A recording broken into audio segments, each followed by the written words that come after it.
Chers amis philosophes, bonjour, bienvenue dans cette série de podcasts Les clés de la philosophie. Je m'appelle Jérôme Ravenet et je partage avec vous des conseils et une réflexion sur les clés utiles pour entrer en philosophie à travers les exercices académiques de la philosophie, la dissertation et l'explication de textes autour des auteurs du programme officiel des examens et concours du secondaire et du supérieur. Chers amis auditeurs, bonjour. Nous nous retrouvons aujourd'hui pour parler de liberté politique. Sans doute, l'Esprit des lois de Montesquieu est-il un ouvrage pertinent pour entrer un peu plus en profondeur dans l'analyse de la question des rapports entre la liberté et la loi. Car de prime abord, il y a contradiction. Comme nous l'avons dit dans un précédent podcast, la liberté naturelle consiste à faire ce que je veux, mais cette conception de la liberté est très insuffisante et ne nous permet pas de vivre ensemble. Il faut donc des lois. De toute façon, il y a des lois naturelles qui limitent déjà notre liberté. Je peux par exemple rêver de voler dans les airs, mais il y a une loi de la gravité qui détermine les rapports nécessaires entre les corps qui ont une masse et la gravité, et cette loi m'empêche de faire ce que je veux, si tant est que je puisse vouloir voler dans les airs. La liberté fantaisie est déjà limitée par des lois naturelles, mais elle doit aussi être limitée par des lois positives, c'est-à-dire par des lois posées par les hommes, c'est-à-dire des lois civiles. Alors, peut-être pourrions-nous reprendre avec Montesquieu la définition de la loi. La loi désigne un rapport nécessaire qui dérive de la nature des choses. Il s'agit de rapports nécessaires. Comme je le disais à l'instant, dans la loi de la gravité, il y a un rapport nécessaire entre la masse des corps et le fait qu'ils s'attirent par gravité. Nécessaire signifie ceci, qui ne peut pas être autre qu'il est. Nécessaire s'oppose à contingent. Dire qu'il y a des rapports nécessaires entre les choses, c'est dire que ces rapports ne sont pas variables, livrés au hasard. Ils ne peuvent pas être autres qu'ils sont. Donc, deux types de lois limitent notre liberté, notre caprice, notre fantaisie. Les lois de la nature, d'un côté, et les lois positives, les lois posées par les hommes, conçues, fabriquées, pensées par les hommes, de l'autre. Ces lois positives dépendent des conditions socio-historiques.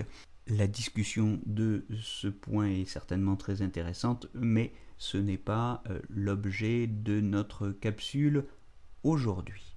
Ce qu'il faut redire avec Montesquieu, c'est que la liberté consiste à faire ce que les lois permettent, ce que les lois n'interdisent pas. C'est une définition très importante de la liberté que Montesquieu nous donne dans la deuxième partie de l'Esprit des lois, au livre 11. Bien, les lois nous laissent tout de même donc une marge de liberté dont nous pouvons profiter. Cette marge de liberté, Montesquieu va insister sur le fait que nous devons la protéger, la garantir contre les empiétements de la puissance publique. Montesquieu écrit au milieu du XVIIIe siècle. L'Esprit des lois est un texte de 1748, mais nous ne sommes pas encore tout à fait sortis de l'absolutisme. La Révolution française n'est pas encore passée par là. Mais Montesquieu est le père d'un républicanisme qui va bientôt triompher, qui triomphera à la fin du XVIIIe siècle, fondé sur une théorie de la séparation des pouvoirs. Voilà une notion, un concept très important, le concept d'une séparation des pouvoirs. C'est une espèce de division du travail politique et juridique qui consiste à dire que les pouvoirs exécutifs, législatifs et judiciaires doivent être séparés.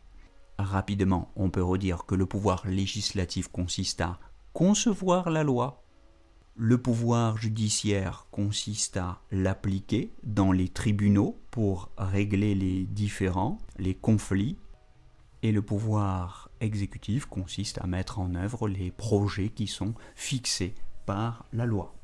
L'expérience de l'absolutisme, du pouvoir monarchique absolu au cours des XVIIe et XVIIIe siècles, avait, semble-t-il, montré que la concentration des pouvoirs, la concentration de ces trois pouvoirs législatifs, exécutifs et judiciaires dans les mains d'un homme ou d'une poignée trop concentrée d'individus risquait de produire toutes sortes d'abus, toutes sortes d'injustices qu'il s'agit pour Montesquieu, sinon de dénoncer, du moins de corriger ou de prévenir. La réponse montesquivienne à cette injustice, la réponse de Montesquieu au problème de cette injustice, c'est cette théorie de la séparation des pouvoirs. Divisons le pouvoir pour que, selon la formule de Montesquieu, le pouvoir arrête le pouvoir. Bien sûr, il est toujours possible de descendre dans la rue et de faire une révolution, et c'est effectivement ce qu'ont fait les Français en 1789. Mais c'est tout de même très lourd, très compliqué, très dangereux, comme l'a montré notamment l'épisode de la Terreur. Et Montesquieu prévoit un mécanisme institutionnel, c'est la séparation des pouvoirs, qui permettent d'éviter, de prévenir, de réguler, de corriger ces injustices toujours possibles et quasi inévitables lorsque ces pouvoirs se confondent et se concentrent dans les mains d'une trop petite poignée de personnes. Ainsi, vous voyez chez Montesquieu que la loi n'est pas seulement ce qui limite la liberté des individus, mais aussi en même temps par ce mécanisme institutionnel de la séparation des pouvoirs, ce qui va permettre de garantir les libertés individuelles contre les empiétements toujours possibles de la puissance publique. Les lois limitent sans doute nos libertés, mais elles limitent aussi le pouvoir de ceux qui sont censés concevoir, mettre en œuvre ou appliquer la loi et qui sont toujours susceptibles, eux aussi, d'abuser de leur pouvoir.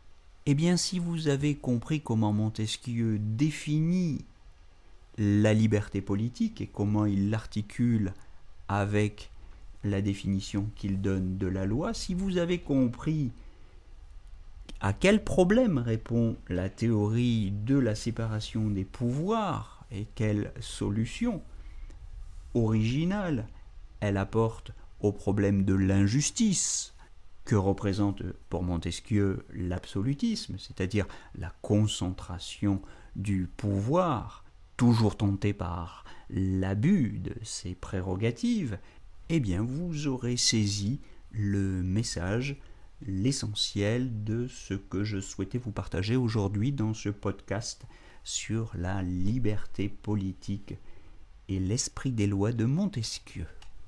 Je vous souhaite une belle journée et je vous donne rendez-vous très bientôt pour approfondir encore un petit peu cette réflexion sur la liberté d'un point de vue politique. Belle journée à vous!